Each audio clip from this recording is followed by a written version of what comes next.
Bienvenue dans cette nouvelle vidéo. Nous allons traiter cet exercice que vous voyez.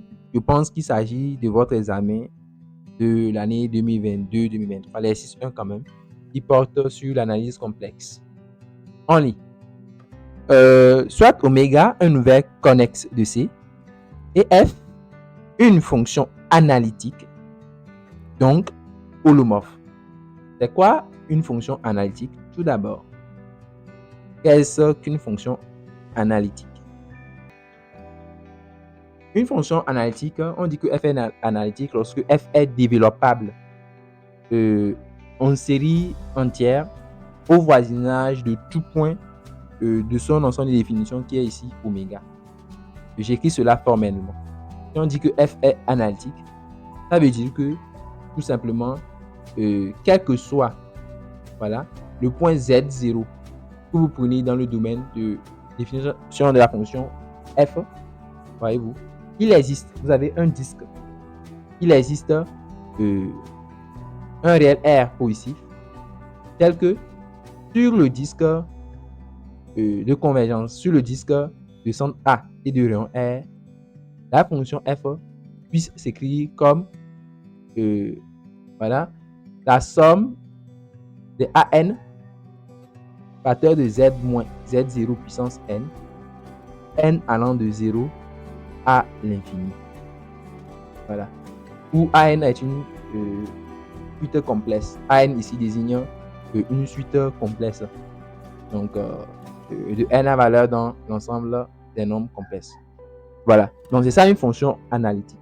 Il faut comprendre par fonction analytique, c'est tout. Et il y a un résultat très important sur les fonctions analytiques, c'est que toute fonction analytique est holomorphe. Voilà. C'est un résultat très important. Toute fonction analytique est holomorphe et réciproquement. Voilà. Et donc, il y a une équivalence entre les fonctions analytiques et fonctions holomorphes. Voilà. Ça veut dire la même chose, quoi. Voilà. Donc, il faut comprendre cela. Schématiquement, si on dit que la fonction f est analytique, je vais faire un petit dessin pour pouvoir représenter ça, afin que vous sachiez ce dont il s'agit. Quand vous avez un domaine comme celui-ci, par exemple, voilà, supposons que c'est oméga. Voilà. Si on dit que la fonction f est analytique sur ce domaine oméga, ça veut dire que si vous y prenez un point quelconque A, voilà, si vous y prenez un point quelconque A, vous pouvez trouver un disque centré sur A. Vous pouvez trouver un disque centré sur A, un disque comme ceci par exemple. Voilà. En tout cas, il est un disque sur lequel la fonction f puisse s'écrire comme une somme de séries entières. En tout cas, une somme convergente sur le disque. C'est ce qu'il faut comprendre par fonction analytique. Voilà. Et on démontre en analyse complexe que toute fonction analytique est holomorphe et réciproquement. Donc, on continue. Donc, il y a une fonction analytique donc holomorphe. Et l'énoncé dit que en d'autres P et Q, les parties réelles et imaginaires de la fonction f. Donc, P, c'est la partie réelle de f. Q, c'est sa partie imaginaire. Maintenant, il y a une caractéristique particulière que l'énoncé donne. C'est que on a, l'énoncé donne ici qu'on a quoi? Voilà, cette égalité-là. Voyez-vous, c'est une égalité que ne vérifie pas forcément les fonctions holomorphes. Donc, l'énoncé suppose que f vérifie, la fonction holomorphe f vérifie cette condition-là. Il s'agit de faire quoi précisément? L'objectif de l'énoncé, comme vous pouvez le voir, c'est de démontrer, disons, 2 points C. Vous voyez, l'objectif de l'énoncé, c'est de montrer que la fonction f est forcément constante sur le verbe. On veut montrer que si f est une fonction analytique, donc holomorphe qui vérifie une telle condition, nécessairement, cette fonction, elle est constante. C'est ça l'objectif de l'énoncé. Donc, nous passons à la première question. On demande de montrer que pour tous z éléments de oméga, la dérivée partielle de P par rapport à X est égale à sa dérivée est égale à la dérivée de Q par rapport à X, est égale à la dérivée de P par rapport à Y, et encore égale à la dérivée de Q par rapport à Y au nombre complet Z, et tout ça là est égal à 0.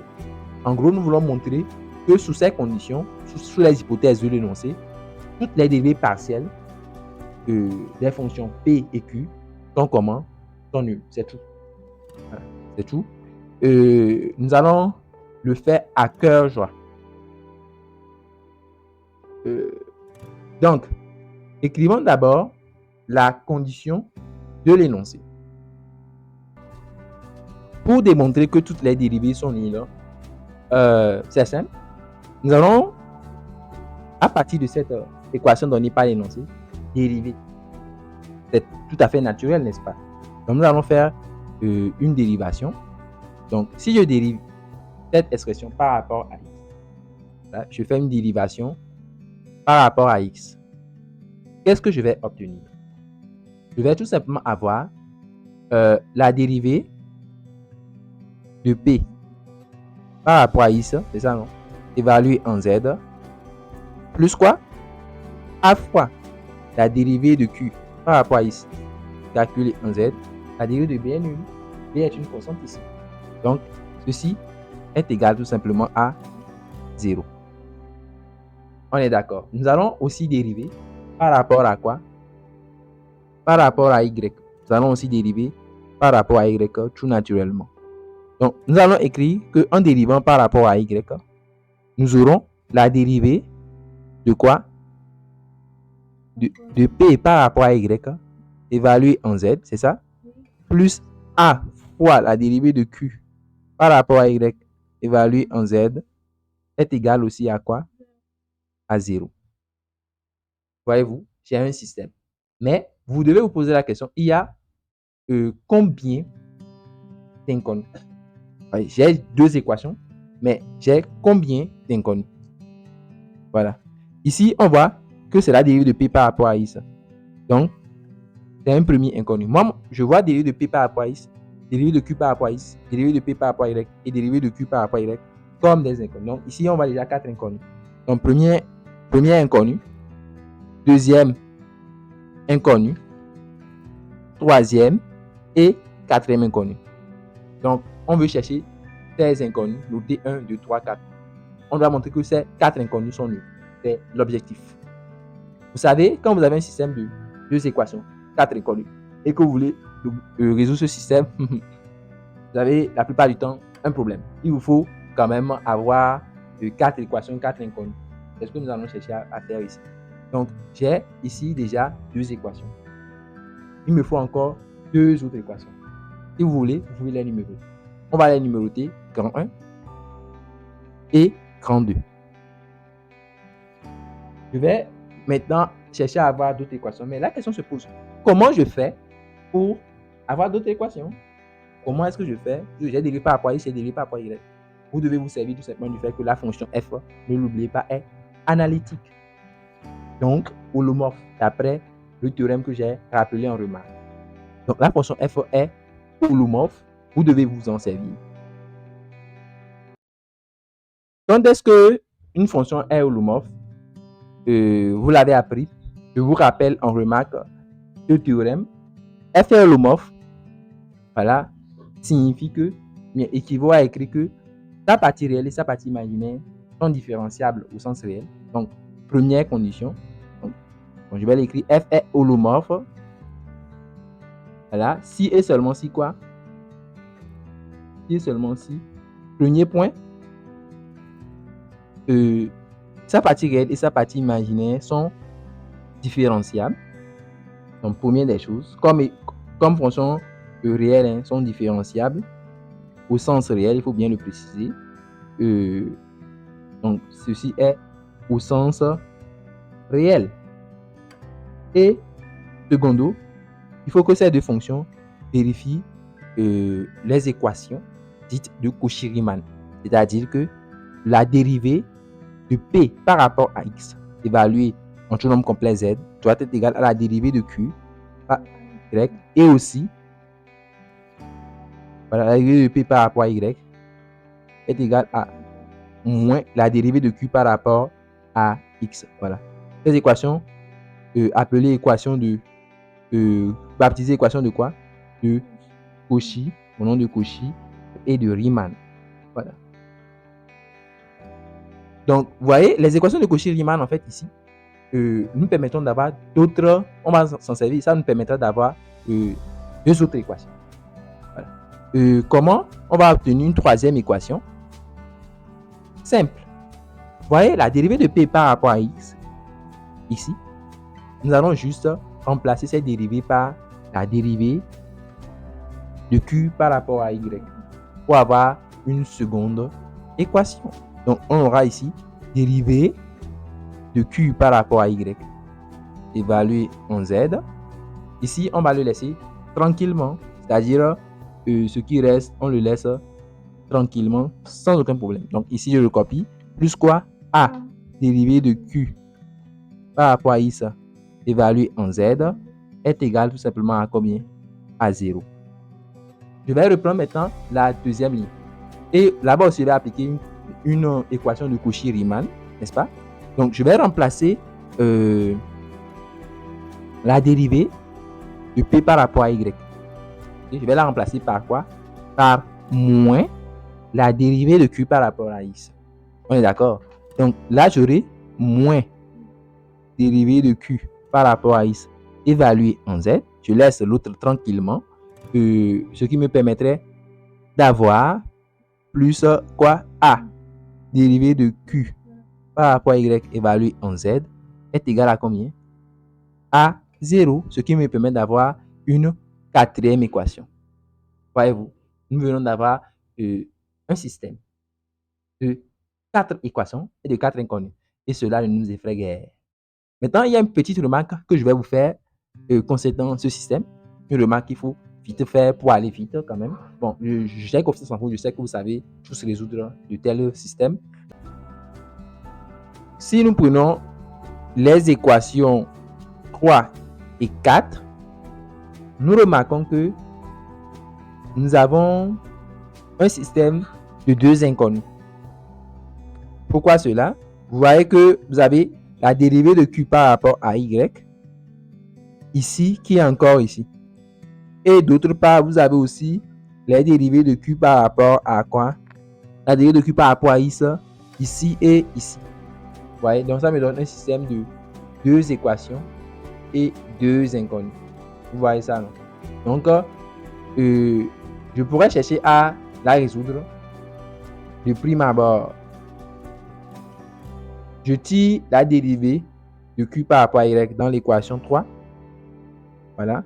Donc, je vais dans l'équation 3 et je tire la dérivée de Q par rapport à Y évaluée en Z. Cela donne quoi? Moins A. Voilà. Dérivée partielle de Q par rapport à X évaluée en Z. Voilà. Maintenant, on va faire la même chose dans l'équation 4. De 4, de l'équation 4, nous pouvons tirer A dérivée partielle de Q par rapport à Y évaluée en Z qui est égale à la dérivée partielle de Q par rapport à X évaluée en Z. Bon. Pour ceux qui pensent à tirer d'emblée la dérivée de Q par rapport à Y, je vous fais une petite remarque, c'est que si vous avez l'équation AX égale à B, est-ce que cela équivaut à X égale à B sur A? Est-ce que cela équivaut à ça? La réponse est pas toujours. Voilà. Pour dans le cas où A est comment? Ou si A est égal à 0, n'est-ce pas? Donc, il faut discuter. B sur A n'existerait pas si A est nul. Donc, il faut discuter. Donc, on va traiter le cas A nul, A non nul. Donc, si A est non nul, pour commencer, si A est différent de 0, dans ce cas, vous voyez que je peux tirer la dérivée de Q par rapport à quoi? À Y. Je peux tirer ça. Dans ce cas, j'aurai dérivée de Q par rapport à Y en Z qui est égal à 1 sur A fois la dérivée de Q par rapport à X en Z. Et donc, nous allons nous servir des deux égalités. Ici, on a eu à calculer la dérivée de Q par rapport à Y. Ici aussi, on a eu à calculer la dérivée de Q par rapport à Y. Donc, on compare les deux. Donc, on égalise. En égalisant, Voilà, on égalise. On aura quoi? Moins A, dérivée partielle de Q par rapport à X évalué en Z, qui est égal à quoi? 1 sur A, dérivée de Q par rapport à X évalué en Z. Nous sommes d'accord là-dessus? Voilà. On va multiplier chaque membre par A. Voilà, donc on aura moins A carré et 1. Voilà. Et on balance de l'autre côté en même temps. Donc cela nous permettrait donc d'avoir, après mise en facteur, A carré plus 1, de toutefois la dérivée de Q par rapport à X évalué en Z qui est égal à 0. Voilà. Notez que je vous fais cela aussi en remarque que si A est un nombre réel, A carré plus 1 est strictement positif. On est d'accord? Si A est un nombre réel. Je dis bien A réel. Si A est un nombre complexe, A carré n'aura même pas de signe. Si A est un nombre complexe. Voyez? Voilà, A carré n'aura même pas de signe. Voilà. Donc, pour dire que est strictement positif ou pas. Je veux dire que dans l'ensemble des nombres réels, A carré plus 1 ne peut pas être nul. A carré plus 1 est différent de 0 parce que A est un nombre réel. Donc, comme A carré plus 1 est différent de 0, là, vous pouvez tirer la dérivée de Q par rapport à X, qui est donc égal à quoi? Vous pouvez tirer la dérivée de Q par rapport à X en Z, qui est donc égal à 0. Donc, on a un premier résultat, puisque l'objectif c'est de montrer que toutes les dérivées partielles sont nulles, n'est-ce pas? Donc, on a un premier résultat. Nous allons remplacer ce résultat obtenu tout simplement dans l'égalité 3. Voyez? Parce que j'ai démontré que la dérivée de Q par rapport à X en Z est nulle. Donc, si on remplace ici, nous aurons automatiquement la dérivée de Q par rapport à Y. Voilà. En Z qui est aussi nul. Donc, en substituant, donc quoi? Dans l'égalité 3, tout simplement. Donc, vous voyez que j'ai deux dérivées qui sont nulles. Donc, on a deux résultats pour commencer, c'est déjà bon. Premier et second. Vous vous doutez bien que pour obtenir les autres, nous allons juste nous servir de quoi pour obtenir les autres? On peut se servir directement des équations de Cauchy-Riemann. Parce que nous savons, d'après les équations de Cauchy-Riemann, que je vous ai donné en remarque, ici, voyez-vous, que je vous ai donné en remarque, je vous ai donné une relation entre les dérivées partielles. Dérivée partielle de P par rapport à X qui est égale à celle de Q par rapport à Y. Dérivée partielle de P par rapport à Y qui est égale à celle de Q par rapport à X. Donc, automatiquement, les deux autres sont nuls. Automatiquement, il ne faut pas trop réfléchir. Avec les équations de Cauchy-Riemann, nous savons que la dérivée partielle de Q par rapport à X, c'est quoi? C'est moins la dérivée partielle de P par rapport à Y, si je ne me trompe pas.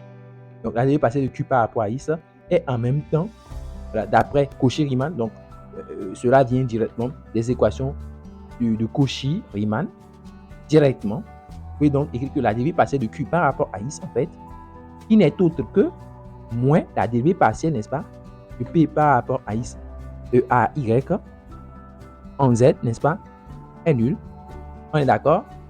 Et au même moment, cette équation, quant à elle, la dérivée partielle de Q par rapport à Y, c'est la dérivée partielle de P par rapport à X, n'est-ce pas? On peut donc dire aussi que la dérivée partielle de P par rapport à X, évaluée en Z, est comment? Est nulle. C'est immédiat. Donc, on a aussi 3 et 4. Ça fait 4 équations, le compte y est. Donc, on vient de démontrer donc que toutes les dérivées partielles de P et de Q sont nulles. La preuve est donc faite. Voilà. Nous passons donc aux questions qui suivent. Donc, il nous reste les questions 1B, où il s'agit de montrer que le nombre dérivé de f en z est nul. La question de A, on demande même d'aller plus loin en montrant que toutes les dérivées n de la fonction f sont tous nuls. À la question de B, on demande de montrer que voilà, il existe un disque ouvert sur lequel f est constant. Et dernièrement, on demande de montrer que f est constante sur tous les dégâts. Voyez-vous? Voilà. Nous allons continuer donc pour ces autres questions dans notre contenu privé sur YouTube. Donc, pour y avoir accès, vous avez les indications dans la description. À très bientôt.